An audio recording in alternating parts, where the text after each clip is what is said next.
आप फटाफट तय कर लो, इन्हीं मिनी माइनिंग करके कौन पहले मरेगा। शायद तू ये बात भूल गया है कि मैं इतनी आज्ञाकारी टाइप तो कभी थी नहीं। तुम निब्बा निब्बी नहीं छोटे हो गए, मेरा सब्र खत्म, अब तुम दोनों की बारी है। पिछली बार जब मैं इसको उठा के ले गया था, इसने हिट छोड़ देना तेरे लिए, और तू पहुंच गया था, इसीलिए इसको जो करना था मैंने करने दिया, जिससे तू भी पहुंच जाए।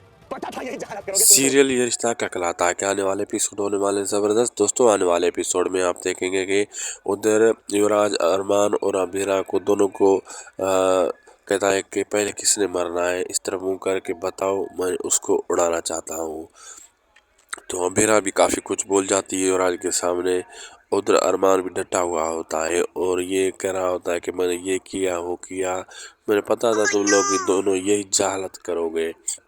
इतनी देर में मायरा भी वहाँ पहुँच जाती है, तो कहता है अगली मरतबा मैं मायरा को ले गया था और तुम लोगों ने यही जहालत की थी, और इस मरतबा तुम लोगों को मैंने काबू कर दिया है।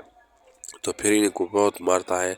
अब आगे देखना मज़ेदार होगा क्या क्या होने वाला है। वीडियो अच्छी लगी तो लाइक शेयर सब्सक्राइब करना न भूलिएगा। मिलते हैं आपसे अगली वीडियो में।